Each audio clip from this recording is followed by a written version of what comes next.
Bem, meus amados, a graça e a paz do Senhor Jesus novamente. Depois de nós orarmos uns pelos outros, vamos agora nos voltar para a palavra de Deus, para aquilo que ela tem a nos falar nessa noite. Para aqueles que nos visitam hoje, em nossa igreja, em pregação expositiva, nós seguimos toda a sequência de um livro, de um determinado livro ou carta da palavra de Deus. E agora nós chegamos à nossa sexta mensagem no livro de Esdras, para onde eu peço a sua atenção, no capítulo 6, onde nós continuaremos vendo o grande tema do livro de Esdras, que é o seguinte: à luz da misericordiosa soberania de Deus, o povo da aliança é conclamado a uma vida de consagração. À luz da misericordiosa soberania de Deus, o povo da aliança é conclamado a uma vida de consagração. Na semana passada, na nossa quinta mensagem, nós começamos a ver a seguinte grande ideia, que nós vamos continuar hoje, ou seja, o quinto e o sexto capítulo constituem uma só mensagem. E a ideia foi a seguinte: o compromisso com a restauração se renova diante da intervenção de Deus. O povo havia vacilado, desanimado, parado a reconstrução do templo, e agora eles retomam. Por quê? Porque Deus interveio. Deus entrou na questão mais uma vez com os seus profetas, Ageu e Zacarias, trazendo assim uma palavra que despertou no povo de novo o seu compromisso. Portanto, o compromisso com a restauração se renova diante da intervenção de Deus. Nós temos visto, irmãos, na semana passada, e vamos continuar hoje, como que isso acontece inclusive na nossa vida. Nós tiramos, por algum motivo, os olhos do prêmio, o foco daquilo que precisamos, e por isso nós acabamos desanimando. Isso me lembra, é claro, o evento de Pedro andando sobre as águas. Enquanto os olhos estavam fitos em Jesus, beleza. Tirou os olhos de Jesus, começou a prestar atenção nas ondas, ele começa a afundar. De maneira similar, o povo que veio da Babilônia, do cativeiro, perdeu o foco. E tendo perdido o foco, começou a desanimar. Na semana passada nós vimos que Deus começa a reverter isso. Nós vimos isso em duas lições. Número 1, a palavra do Senhor renova nosso compromisso, mudando nossas prioridades. A palavra do Senhor, a Escritura Sagrada, renova o nosso compromisso, mudando as nossas prioridades. De repente a minha vida está caminhando de uma maneira, o que acontecia com eles lá também. Eles haviam abandonado a obra do templo, a ordem que Deus havia dado, e passaram a priorizar a construção, a reforma das suas próprias casas, que inclusive Ageu menciona na sua profecia. E aí Deus muda aquilo com a palavra dos profetas, mudando as prioridades do povo. Segunda lição: a fidelidade à palavra do Senhor pode ser testada pela oposição. Apesar de Deus começar a fazer aquela obra, Deus permite que uma oposição apareça, em primeiro lugar, para testar o povo, para saber, não Deus que Ele sabe todas as coisas, mas para que fosse demonstrado para o povo, para que fosse provado para o povo como estava a fidelidade deles diante da palavra. Meus irmãos, uma coisa é certa: se eu quiser que cresça grama no meu quintal, eu tenho que plantá-la. Se eu quiser que cresça erva daninha, é só não fazer nada. Nasce sozinho. O mato, a erva daninha, não precisa de cuidado. A grama, por outro lado, tem que ser plantada. Da mesma maneira, em nossa vida, irmãos, se nós queremos que cresça a nossa comunhão, a nossa consagração ao Senhor, isto é algo que precisa ser cultivado. Em o povo vacilar nisso e negligenciar a palavra de Deus, aconteceu aquilo que nós vimos lá no capítulo 4 e que no capítulo 5 Deus começa a reverter. Como é que terminou a mensagem, o capítulo 5, semana passada? Com uma carta que os opositores dos judeus, os povos que moravam ao redor de Judá, de Jerusalém e Judá, escreveu a Dario, o rei persa. caguetando, como dizia o povo quando eu era pequenininho, dedurando. Olha, esse povo começou a construir o seu templo e a obra está indo bem rápido. Vocês sabem, ó rei, que esse é um povo rebelde. Se continuar, a coisa vai ficar difícil para você. Muito bem intencionados. Mas, na verdade, eles estavam preocupados que aquela nova cidade estabelecida de Jerusalém ameaçasse a hegemonia que eles tinham ali, controlando aquela região. Então, eles mandam a carta a Dario para que ele verifique se eles tinham permissão de fazer aquilo ou não. E foi aí que nós paramos nas cenas dos últimos capítulos na semana passada. Agora, no capítulo 6, irmãos, antes de nós continuarmos, nós vamos nos voltar por aquilo que ele conclui nos 20 e poucos anos depois do retorno da Babilônia. Um retorno que vai acabar, como nós vamos ver, de uma maneira vitoriosa. E aqui também nós vamos terminar o relato sobre a vida de Zorobabel e a vida de Jesua, que temos visto até agora. Porque, semana que vem, no capítulo número 7, aí sim entra em cena Esdras. Até agora ele nem chegou em Jerusalém. Entra em cena Esdras e logo depois Neemias, que começa uma nova era, uma era de construções e reformas diferentes. Dito isso, no capítulo 6 nós vamos ver o que acontece com a carta que eles mandaram para Dario. Tatenai, o governador, mandou para ele. O que acontece quando essa carta chega nas mãos do rei? Já abriu sua Bíblia? Estamos juntos aí? Então vamos ler a uma só voz, Esdras, capítulo número 6. Juntos diz assim a palavra do Senhor. O rei Dario mandou então fazer uma pesquisa nos arquivos da Babilônia. Estamos juntos, irmãos? Eu estou ouvindo só uma coisa fraquinha assim. Vamos tentar de novo? Mais bonito? Vamos lá. O rei Dario mandou então fazer uma pesquisa nos arquivos da Babilônia, que estavam nos locais em que se guardavam os tesouros. Encontrou-se um rolo na cidadela de Ecbatana, na província da Média, e nele estava escrito o seguinte, que Dario comunicou. No primeiro ano do seu reinado, o rei Ciro promulgou um decreto acerca do templo de Deus em Jerusalém, nestes termos: que o templo seja reconstruído como local destinado à apresentação de sacrifícios e que se lancem os seus alicerces. Ele terá 27 metros de altura e 27 metros de largura, com 3 carreiras de pedras grandes e uma carreira de madeira. O custo será pago pela tesouraria do rei, e os utensílios de ouro e de prata da casa de Deus, que Nabucodonosor tirou do templo de Jerusalém e trouxe para a Babilônia, serão devolvidos aos seus lugares no templo de Jerusalém. Devem ser colocados na casa de Deus. Agora então, Tatenai, governador do território situado ao oeste do Eufrates, e Setar-Bozenai, e vocês, oficiais dessa província e amigos deles, mantenham-se afastados de lá. Não interfiram na obra que se faz no templo de Deus. Deixem o governador e os líderes dos judeus reconstruírem esse templo de Deus em seu antigo local. Além disso, promulgo o seguinte decreto a respeito do que vocês farão por esses líderes dos judeus na construção desse templo de Deus.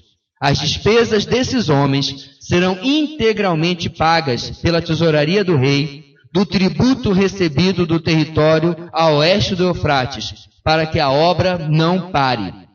E o que for necessário, novilhos, carneiros, cordeiros para os holocaustos oferecidos ao Deus dos céus, e trigo, sal, vinho e azeite, conforme for solicitado pelos sacerdotes em Jerusalém, tudo deverá ser entregue diariamente a eles, sem falta, para que ofereçam sacrifícios agradáveis ao Deus dos céus e orem pelo bem-estar do rei e dos seus filhos. Além disso, determino que, se alguém alterar este decreto, atravesse-lhe o corpo com uma viga tirada de sua casa e deixe-no empalado, e seja a sua casa transformada no monte de entulho, e que Deus, que fez o seu nome ali habitar, derrube qualquer rei ou povo que estender a mão para mudar este decreto ou para destruir este templo de Jerusalém. Eu, Dario, o decretei, que seja plenamente executado. Tendo recebido o decreto do rei Dario, Tatenai, governador do território situado a oeste do Eufrates, Setar-Bozenai e os companheiros deles o cumpriram plenamente.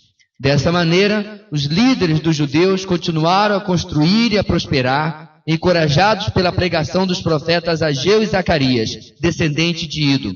Eles terminaram a reconstrução do templo conforme a ordem do Deus de Israel e os decretos de Ciro, de Dario e de Artaxerxes, reis da Pérsia. O templo foi concluído no 3º dia do mês de Adar, no 6º ano do reinado do rei Dario. Então o povo de Israel, os sacerdotes, os levitas e o restante dos exilados celebraram com alegria a dedicação do templo de Deus. Para a dedicação do templo de Deus, ofereceram 100 touros, 200 carneiros, 400 cordeiros e, como oferta pelo pecado de todo Israel, 12 bodes, de acordo com o número das tribos de Israel. E organizaram os sacerdotes em suas divisões e os levitas em seus grupos para o serviço de Deus em Jerusalém, conforme o que está escrito no livro de Moisés. No 14º dia do 1º mês, os exilados celebraram a Páscoa. Os sacerdotes e os levitas tinham se purificado. Estavam todos cerimonialmente puros. Os levitas sacrificaram o cordeiro da Páscoa por todos os exilados, por seus colegas sacerdotes e por eles mesmos. Assim, os israelitas que tinham voltado do exílio comeram do cordeiro, participando com eles todos os que se haviam separado das práticas impuras dos seus vizinhos gentios, para buscarem o Senhor, o Deus de Israel. Durante 7 dias, eles celebraram com alegria a festa dos pães sem fermento, pois o Senhor os enchera de alegria ao mudar o coração do rei da Síria, levando-o a dar-lhes força para realizarem a obra de reconstrução do templo de Deus, o Deus de Israel. Quero pedir que você não feche a sua Bíblia. O texto é longo e à medida que a gente vai expondo, é importantíssimo que você seja a semelhança dos bereanos em Atos, alguém que confere na palavra de Deus cada uma das coisas que vão ser afirmadas nessa noite. Como nós dissemos, meus irmãos, o compromisso com a restauração se renova diante da intervenção de Deus. Eu quero declarar essa noite, meus irmãos, que é a semelhança do que aconteceu naqueles dias. Deus tem participado, Deus tem colocado-se presente na minha e na história de cada um dos irmãos desta igreja. O interessante, meus irmãos, é que muitas vezes a gente precisa de um sacode para perceber o que Deus está fazendo. Muitas vezes, irmãos, porque nós temos uma agenda, nós temos uma lista de coisas que nós queremos que Deus faça. Nós não percebemos o que Deus, na agenda dele, tem de fato feito na nossa vida. Ficamos tão absortos em prestar atenção se Deus está cumprindo a minha listinha de Papai Noel que eu fiz para ele, e nós não percebemos aquilo que de fato ele tem feito no propósito, no plano que ele tem determinado para a nossa vida. Bem, o povo de Judá e Jerusalém, de certa forma, caiu nesta armadilha. Começou a olhar para os lados, sair do foco, e Deus, como vimos semana passada, levanta os profetas para, pela palavra de Deus, pela escritura que temos hoje registrado, Ageu e Zacarias, despertar-se novamente o espírito do povo. Continuando, meus irmãos, o que vimos semana passada na lição 1 e 2 que estão ali, a 3, na qual nós vamos começar hoje, do versículo 1 ao 13, nos ensina o seguinte: a intervenção soberana do Senhor usa quem Ele quiser. A intervenção soberana do Senhor usa quem Ele quiser. No cenário, meus irmãos, que Judá e Jerusalém estavam, era desesperador. Eles não tinham mais um exército, eles não tinham mais grandes defesas, o muro estava derrubado, eles eram como um patinho numa lagoa esperando um atirador. Eles estavam vulneráveis, eles podiam ser atacados.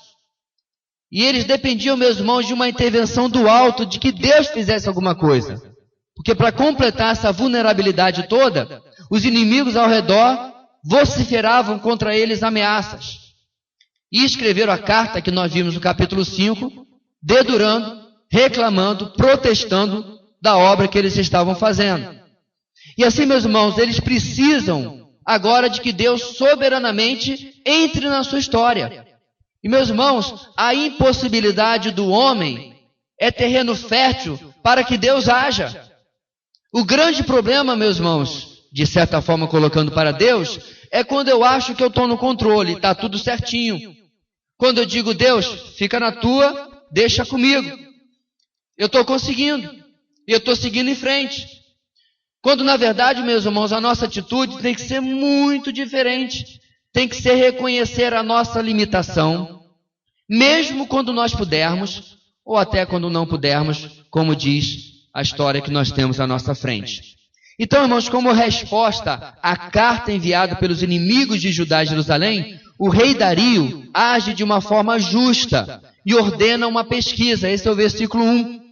Ele diz, vá procurar então esse decreto, vai ver se existe mesmo.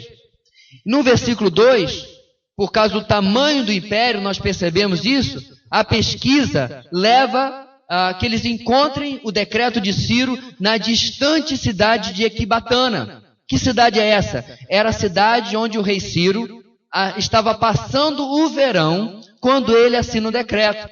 Em lugar desse decreto seguir uma cópia ou a original para a capital do império, ele é armazenado ali. A pesquisa, com absoluta certeza, começa na capital do império, vai se estendendo e finalmente é encontrada no resort de verão, onde o rei Ciro passava quando ele governava na época e não onde o rei Dario estava agora governando.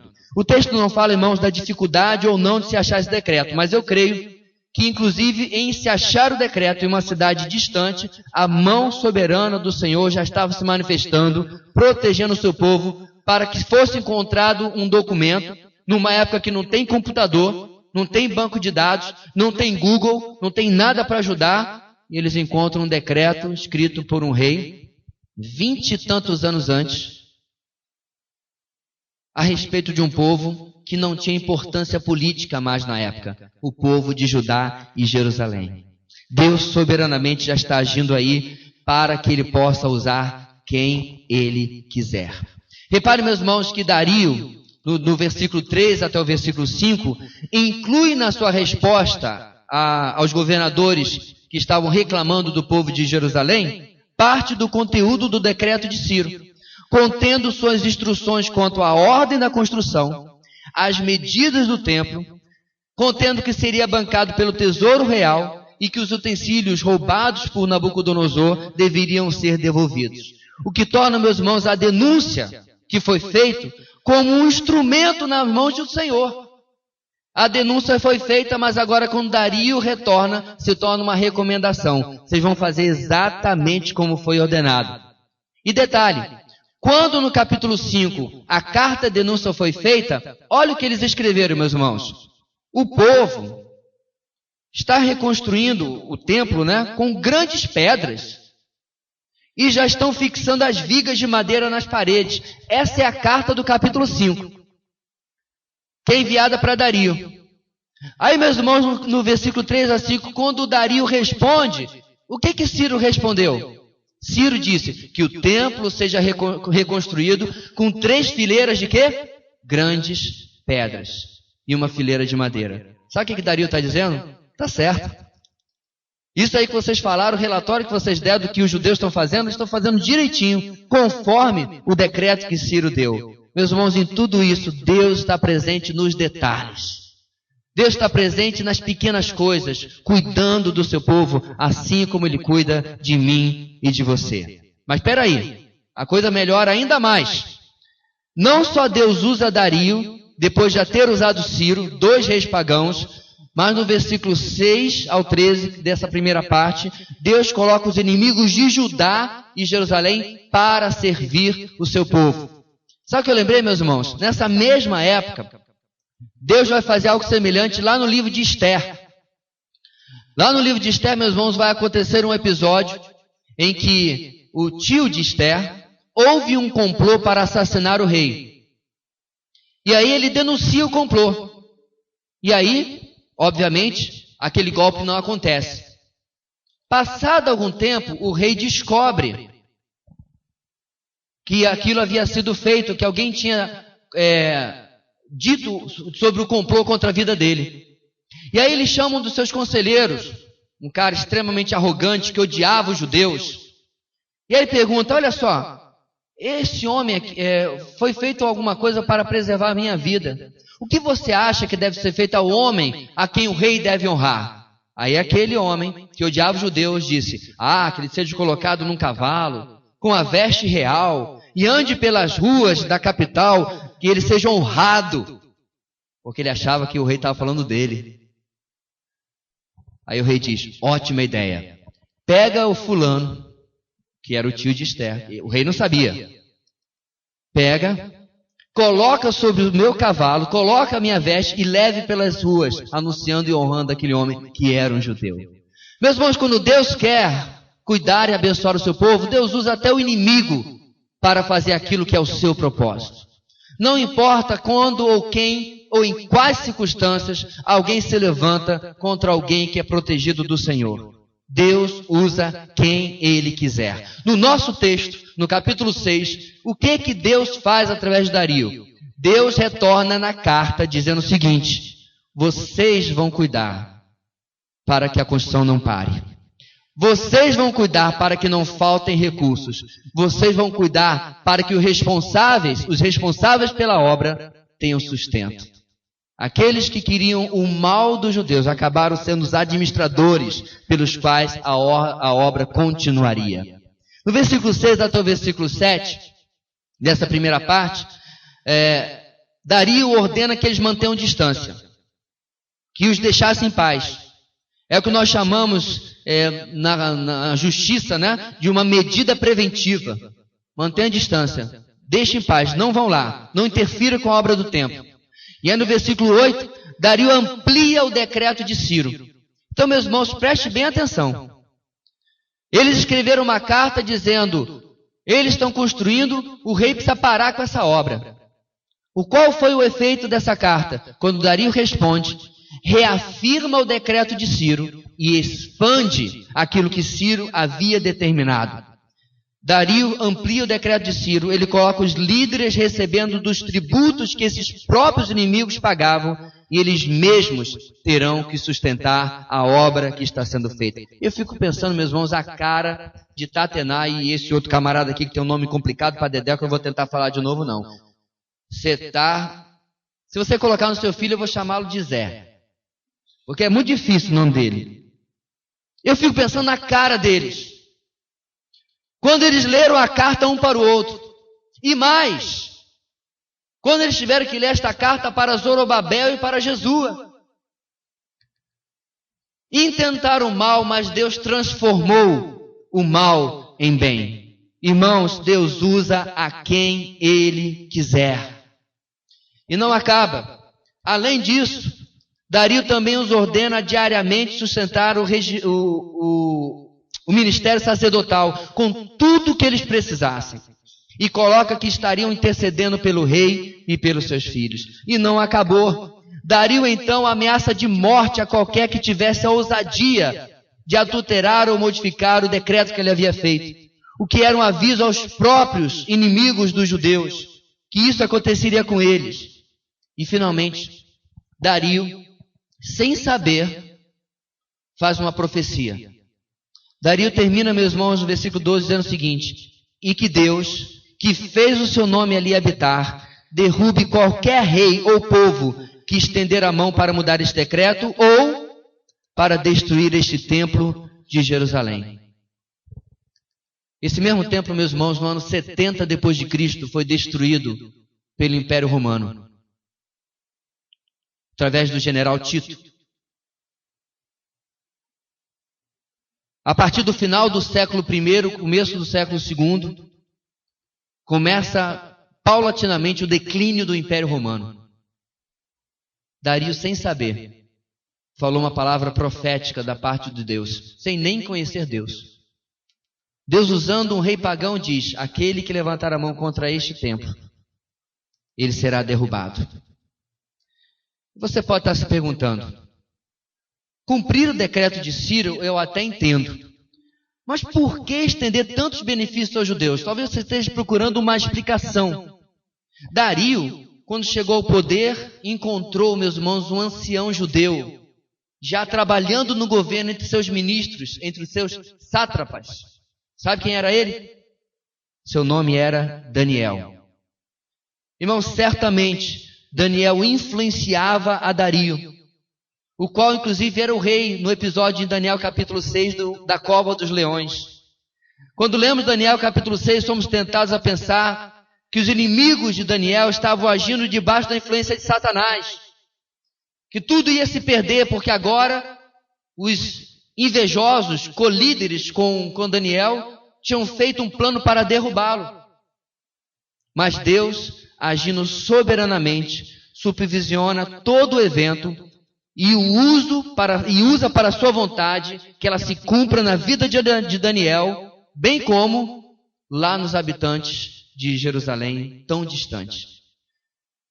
Na influência de Dario, a vida de Daniel faz a diferença no império, mas também ela faz a diferença lá nos habitantes de Jerusalém. Ou seja, meus irmãos, o cenário não era bom para Daniel, a cova dos leões, para Jerusalém, inimigos que se levantaram. Mas como disse William Cowper, um poeta inglês do século XVIII, as nuvens que vós tanto temeis estão cheias de misericórdia. Muitas vezes, meus irmãos, nós olhamos aquele cenário horrível, nuvens negras. Mas o que Deus está dizendo é: eu estou agindo por trás das circunstâncias. Mesmo que pareça que as pessoas estão se levantando, mesmo que pareça que o cenário não lhe é favorável, eu estou agindo por trás das circunstâncias. A pior coisa, meus irmãos, que nós podemos fazer, e graças a Deus o povo de Jerusalém não fez, é se revoltar, é se rebelar ou agir na nossa própria vontade, quando aquilo que Deus está fazendo não está o quê? De acordo com a minha ou a nossa agendinha. Deus não está fazendo do meu jeito, então eu vou fazer. Antes, motivados pela pregação de Ageu e Zacarias, o que Zorobabel, Jesus e todo o povo faz? Cumpre cabalmente a vontade do Senhor.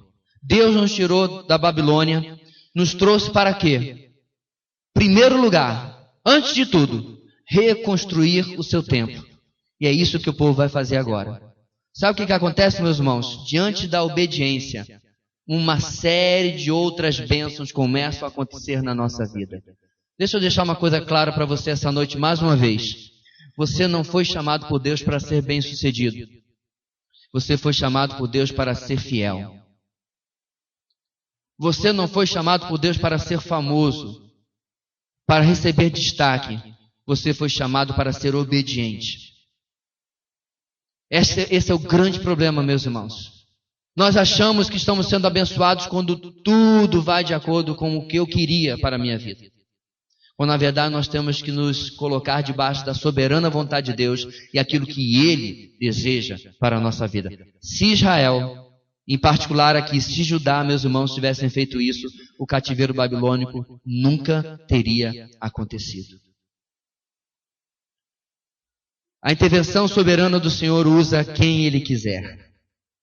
Em quarto lugar, continuando a nossa sequência da semana passada, a intervenção soberana do Senhor fortalece a obediência à sua palavra.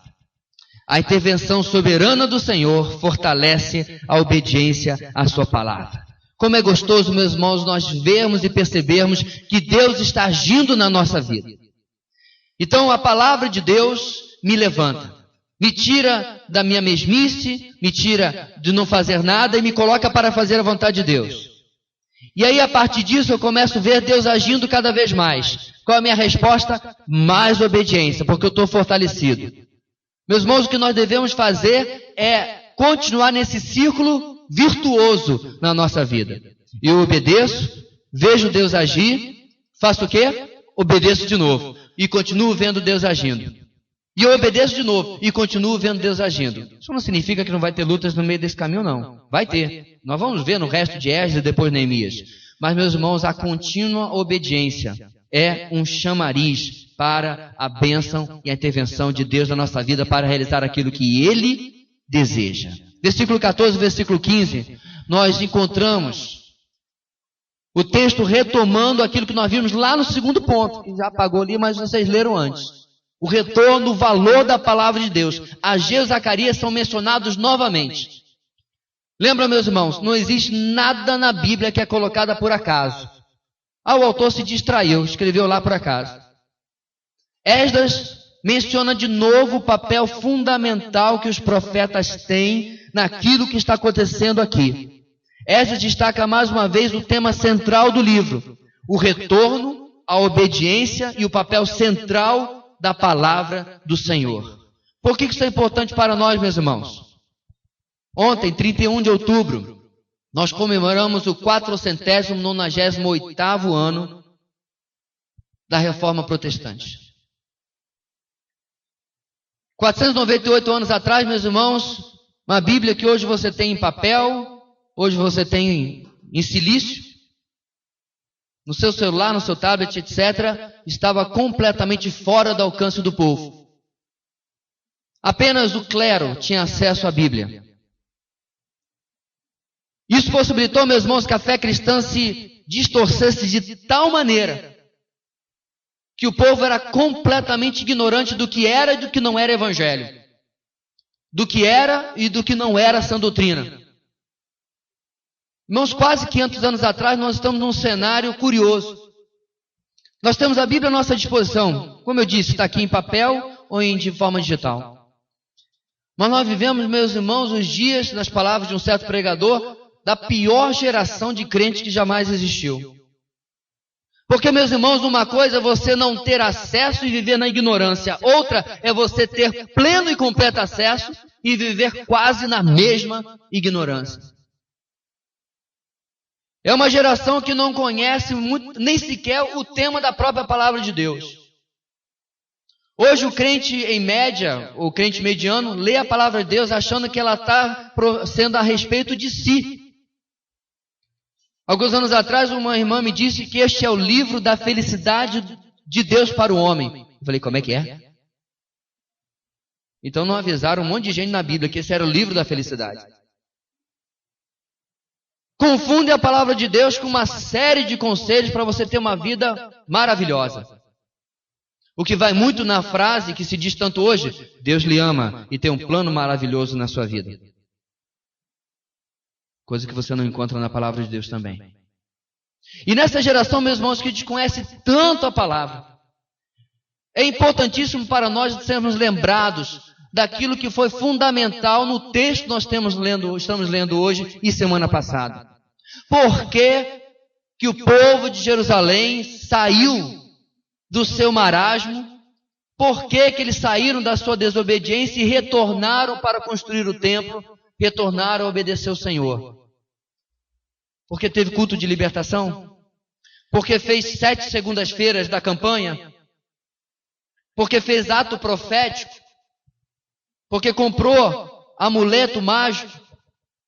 Essa semana eu li que uma determinada denominação está, na falta de uma palavra melhor, alugando uma réplica da Arca da Aliança, em que você pode ficar X dias com ela na sua casa pagando R$500.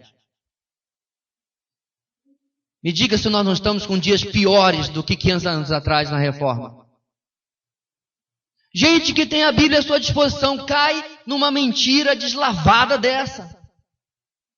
Por quê? Porque nos falta, meus irmãos, que Ageus e Zacarias hoje em dia se levante do nosso meio e diz, assim diz o Senhor. E a razão, meus irmãos, porque muitas vezes nós entramos em caminhos tortuosos em nossa família, em nossa profissão, em nossa vida sentimental, em nossa vida emocional, é porque desrespeitamos princípios claros da palavra de Deus. Então, meus irmãos, é fundamental para nós reafirmarmos cada dia, como igreja, o papel central da palavra de Deus, o valor que tem a sua presença na EBD de manhã, domingo, o valor que tem, meus irmãos, nós separarmos quase metade do nosso culto da noite para a exposição da palavra. O valor que tem você parar todo dia e ter um tempo devocional com o Senhor, tete a tete, como diz lá na minha terra, 1 a 1, eu e Deus, sem intermediário, a não ser o Senhor Jesus. O valor que tem você conhecer a sã doutrina, boa teologia, porque gente que conhece doutrina, meu irmão, não é enganado. Gente que conhece doutrina não se torna vítima de pastores falastrões, não se torna vítima de mercenários, não se torna vítima de enganadores. Por quê? Porque conhece a palavra do Senhor. Ageu e Zacarias se levantam e são um papel central, têm um papel central naquilo que está acontecendo. E o texto também diz, meus irmãos, que o tempo é terminado em apenas 4 anos, a partir deste ponto. Nada mais de problemas com as prioridades do povo, nem de desânimo por causa de oposições. Diante do fortalecimento da palavra, o povo está completamente compromissado com a obra que o Senhor havia ordenado. Glória a Deus por isso. Esdras, inclusive, no nosso texto, coloca já até Artaxerxes, que nem aconteceu ainda, o qual teria seu papel, anos depois, a ordenar a reconstrução dos muros na liderança de Neemias. Esdras deseja destacar o efeito duradouro da obediência à palavra de Deus. Aquilo que começa, meus irmãos, nos dias de Zorobabel, vai se estender semana que vem, nós vamos ver o que Esdras começa a fazer no capítulo 7. Na outra semana você vai ver o que Esdras apronta no capítulo 8. Qual é a lição aqui, meus irmãos? Você quer, daqui a 10, 20, 30 anos, entrar nesta igreja e ver geração após geração temendo ao Senhor? Não permita que a palavra de Deus seja um evento de domingo à noite. Não permita que a palavra de Deus seja um conjunto de normas, axiomas e dogmas que você memoriza, mas vive outra coisa. Transforme isso na sua vida. Transforme isso na forma como você educa e cria os seus filhos. Falando nisso, esta semana já viralizou aquele vídeo, né, do menino lá, aquele hooligan desse tamanhozinho, destruindo a sala numa escola. E num dos muitos posts que as pessoas colocaram, eu fiquei pasmo nas pessoas criticando quem colocou lá o texto de Provérbios que diz que a estutícia ou a malícia está ligada ao coração da criança. Mas o que afastará dela, irmãos? A vara. Na minha época era de goiabeira. Tem a de marmelo também, que serve muito bem ao propósito. E aí as pessoas criticando, eu fui por curiosidade dar uma olhada no perfil das pessoas. Aí você abre o perfil, tá lá a foto, né, na capa. Deus é o meu Senhor. Jesus Cristo é o Salvador. Aí eu pensando, o cabra é evangélico. Mas completamente contaminada pelos ensinos da psicologia moderna. Completamente contaminado por aquilo que o mundo pensa hoje. Por campanhas da lei da palmada. Por quê? Porque, meus irmãos, temos vivido dias onde lá na nossa declaração de fé batista está lá, a Bíblia é a nossa regra de fé e prática. Amém? Amém. Na prática, a teoria é outra. A Bíblia que é pregada está amalgamada, misturada com humanismo, filosofia, sociologia e psicologia. Isso eu não falo, meus irmãos, de ouvir falar não, mas de presenciar. A palavra que é pregada, segundo eles, como regra de fé e prática, está travestida de autoajuda. O pecado e o arrependimento são palavras quase estranhas em muitos púlpitos. Quando, na verdade, meu irmão, o que eu mais precisei dessa semana foi de arrependimento. E o que mais precisa da palavra de Deus apontando aonde eu preciso mudar para ser igual ao Deus que nós servimos. Por que Ageu e Zacarias fizeram diferença nos seus dias, meus irmãos? Eles não chegaram com uma palavrinha dizendo assim, olha, Deus te ama e tem um plano maravilhoso na sua vida. Eles não chegaram em Jerusalém dizendo, olha, vocês são um povo escolhido, maravilhoso. Deus ama vocês. Essa não foi a atitude de Ageu e Zacarias.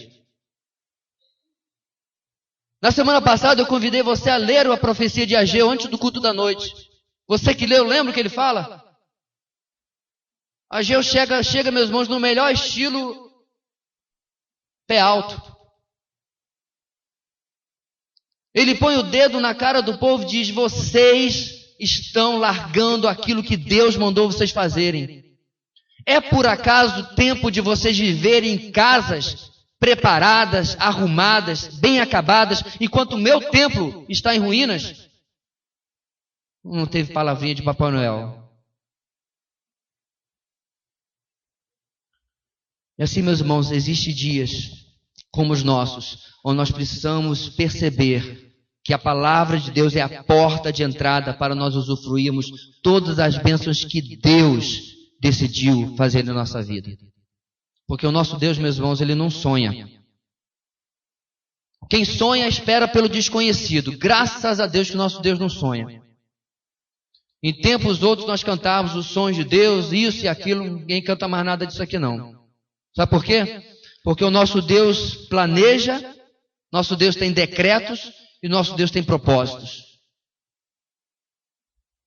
Ele planeja, decreta e tem propósitos. E a nossa submissão à sua palavra é a porta para que esses planos, decretos e propósitos se realizem na nossa vida. O povo de Israel deixou de usufruir muito daquilo que Deus tinha planejado por causa da sua desobediência. Agora, eles começam a mudar, fortalecidos na obediência à palavra.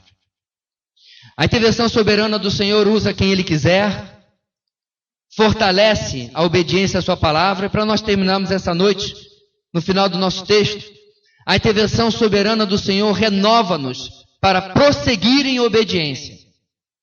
Então eles obedeceram, construíram o templo e agora? Sabe qual era o grande problema de Israel, meus irmãos? Muitas vezes eles iam bem, quando chegava ali no finalzinho, a coisa se desandava de maneira horrível. Qualquer semelhança conosco, às vezes, não é mera coincidência. Mas nesse ponto aqui, meus irmãos, algo diferente acontece com o povo. Motivados, meus irmãos, pela intervenção soberana de Deus, eles são renovados em continuar obedecendo. O povo está passando um bom momento. E eu me alegro, meus irmãos, quando eu vejo na história do povo de Deus, no Antigo Testamento, no Novo Testamento, na história da igreja, quando o povo de Deus passa por um bom momento. Como é gostoso, irmãos, ler a história dos morávios. Um avivamento missionário que durou 100 anos.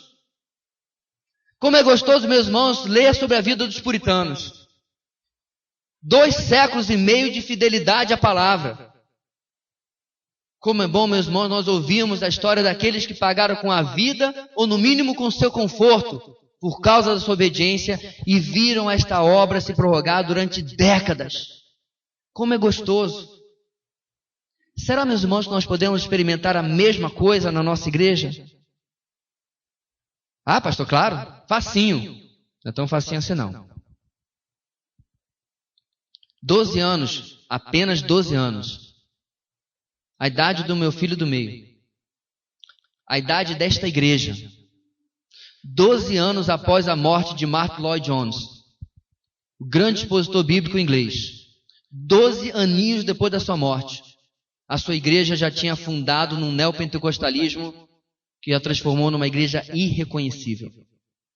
A mesma congregação que anos antes ouvia Martyn Lloyd-Jones pregando toda semana, afundou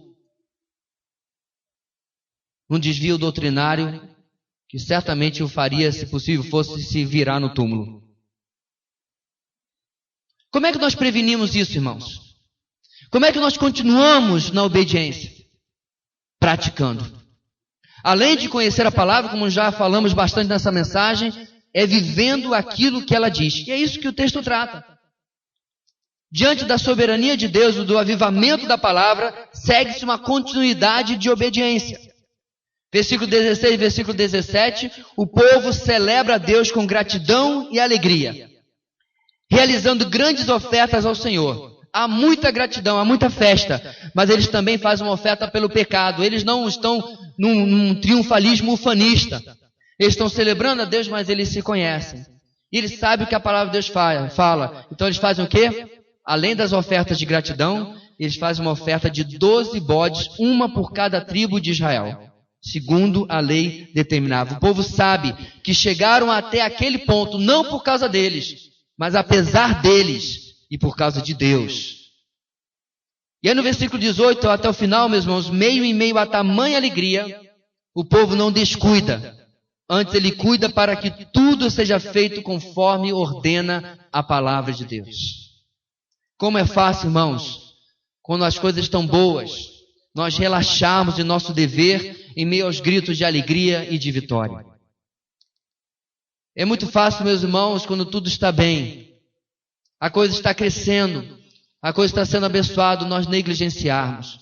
Na verdade, meus irmãos, a nossa vigilância na bênção, preste bem atenção nisso esta noite, a nossa vigilância na bênção deve ser dobrada em relação à nossa vigilância na tribulação. A tribulação, meus irmãos, ela tem o poder de lhe lançar em direção a Deus, por si só. A luta, por si só, já tem o poder de lhe lançar em direção a Deus. Contudo, a vitória, a tranquilidade, a alegria, muitas vezes, nos afasta do Senhor. Porém, mesmo nessa situação, olha o que eles fazem. Versículo 18.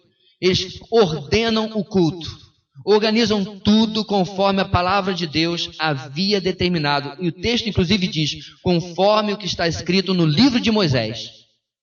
Versículo 19. Eles celebram a Páscoa. Eles relembram da festa mais importante na cultura judaica. A festa que celebrava a saída deles, a libertação do Egito, eles relembram aqui. Versículo 20. Eles têm zelo nos procedimentos dos sacerdotes. A coisa não está de bolo. Está sendo cuidada conforme a palavra do Senhor. Diz que sacerdotes e levitas tinham se purificado, estavam cerimonialmente puros. Estavam fazendo direitinho conforme a palavra coloca. Versículo 21. O zelo deles não é só com os sacerdotes, é na santificação do povo. Inclusive, meus irmãos, aqui, aqueles que estavam habitando ao redor de Judá, aqueles que eram governados pelos opositores do povo, são chamados também para participar. Olha o que o versículo 21 diz. Assim os israelitas que tinham voltado do exílio comeram do cordeiro, participando com eles todos os que se haviam separado das práticas impuras dos seus vizinhos gentios, para buscar o Senhor, o Deus de Israel. Então, meus irmãos, quando o culto é restaurado, olha que coisa maravilhosa. Aqueles que viviam naquela região, nos anos antes do povo voltar do cativeiro, e serviam a vários deuses, era uma bagunça, adoravam uma ideia sobre o Deus de Israel, mas adoravam também falsos deuses. O que acontece? Eles são chamados ao arrependimento, se purificam dessas práticas e agora estão participando da festa da Páscoa junto com o povo de Israel. Meus irmãos, esse versículo 21 aqui é um dos mais importantes desse capítulo. Porque, meus irmãos, quando um povo vive em santidade, quando um povo vive o Evangelho, quando o povo vive a palavra da cruz, o Evangelho da graça, os pecadores, sim, são atraídos àqueles que Deus tem chamado e escolhido. Infelizmente, meus irmãos, a igreja moderna tem tentado atrair pela igualdade, quando ela devia atrair pela diferença. Nós vivemos dias, meus irmãos, em que o povo lá fora tem que ver diferença em nós, e não por sermos iguais a eles. A maior parte da bancada evangélica deste país não serve para absolutamente nada, nem como evangélico e nem como político.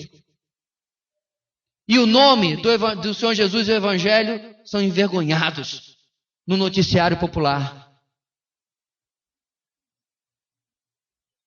No passado, meus irmãos, o povo evangélico era reconhecido por ter grandes estadistas. Cromwell, puritano, foi usado por Deus para colocar a ordem na política da sua época na Inglaterra. Wilberforce, cristão, fiel ao Senhor, foi usado como um das vozes que acabou com a escravidão, o tráfico de escravos na Inglaterra. Eu não lembro o nome dele, mas o homem que reformou toda a educação e a saúde no Canadá, cristão, estadista, reconhecido também. Cooper, da Holanda, estadista, homem de Deus. Onde estão os de hoje? Com dinheiro na cueca, sendo pegos em escutas e com dinheiro na Suíça. Meus irmãos, hoje nós precisamos de uma reforma talvez mais do que precisávamos há 500 anos atrás. Porém, a reforma começa, sabe aonde? Na pessoa que você vê diante do espelho todo santo dia. A chave, meus irmãos, para sermos uma igreja que estará daqui a 10, 20, 30 anos, não importa, em fidelidade e obediência, como nós estamos vendo a continuidade aqui, é começar em mim e no discipulado com meus filhos. É cada homem aqui, cada pai, tomar a sério o papel que você tem no discipulado com seu filho. E a sua esposa como sua auxiliadora, o papel principal é seu.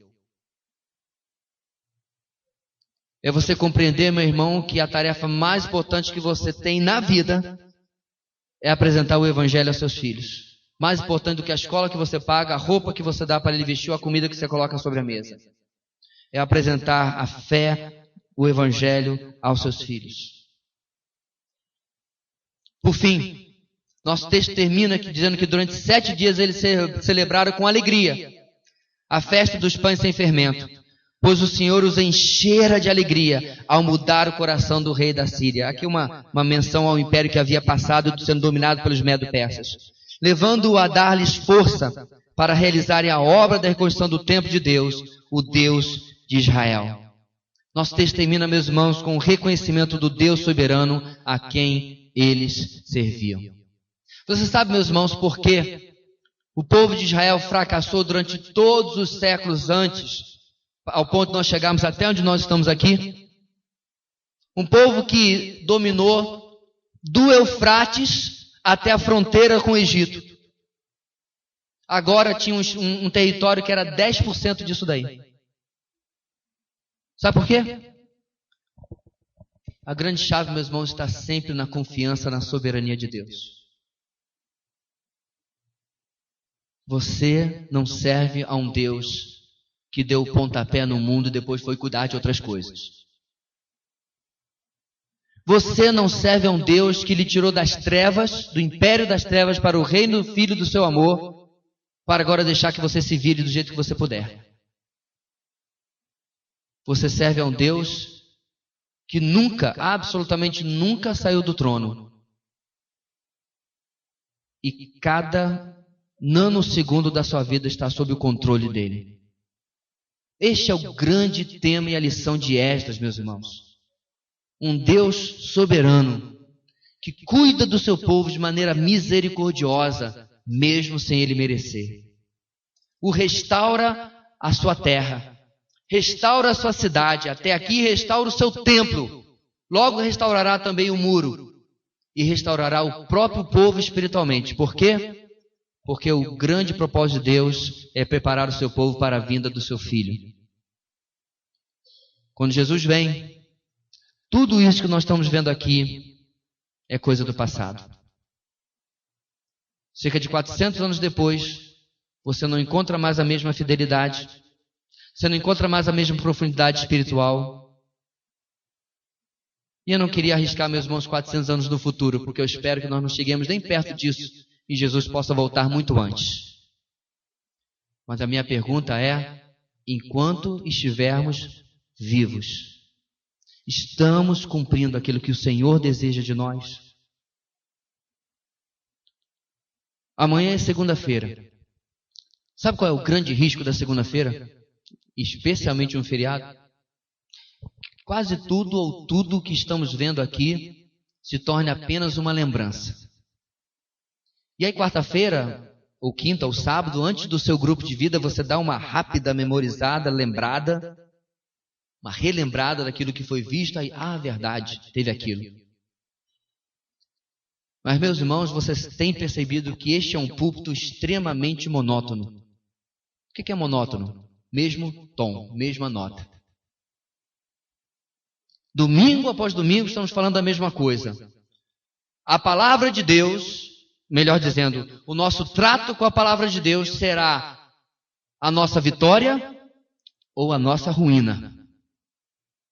Como cristãos, como famílias e como igreja. Qual será a nossa decisão?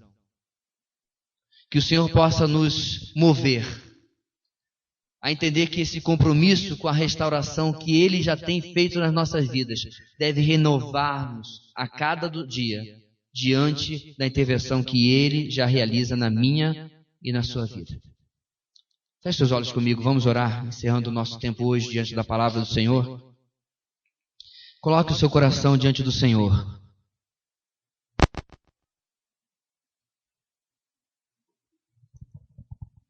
Talvez você precise começar este momento de oração pedindo perdão ao Senhor. Talvez você precise pedir perdão porque talvez o seu tempo diário diante da palavra tenha sido nulo, ausente. Talvez você tenha feito de maneira religiosa, protocolar. Talvez você precise se arrepender porque não tem valorizado e reconhecido a riqueza da palavra de Deus, do estudo da palavra, da IBD. Talvez você precise se arrepender, porque a sua resposta à palavra de Deus não tem sido de obediência.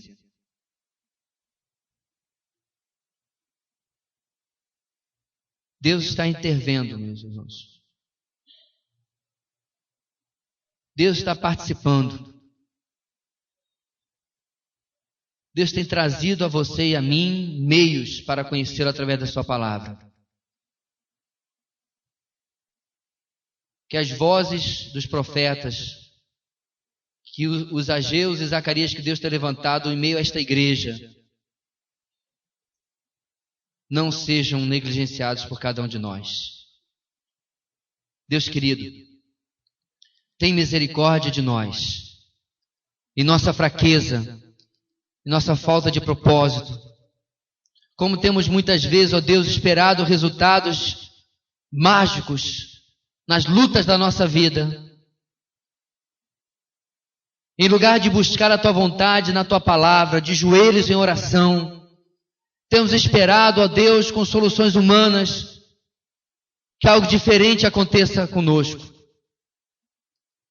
Temos esperado, ó Deus, que Tu mudes a nossa história, segundo o nosso script, segundo a nossa agenda. Mas que nós possamos, ó Deus, nos humilhar na Tua presença, clamar por misericórdia e dizer: Deus, eu quero o que Tu tens planejado para mim, o que Tu tens decretado para mim. Teu projeto, não o meu. E que a Tua graça venha nos capacitar a responder em obediência, em grata e feliz obediência. Porque que privilégio maravilhoso é obedecer a um Deus que nos ama. Que privilégio maravilhoso é obedecer a um Deus que nenhuma de suas benditas palavras jamais caiu por terra e que sempre deseja o nosso melhor. Ajuda-nos, ó Deus, que em nossas famílias isso fique marcado, que em nossa igreja isso fique claro. Nós oramos pedindo que Tu preserves a Tua palavra, marcando-a, gravando em nossos corações durante esta semana. Nós oramos no nome de Jesus. Amém e amém.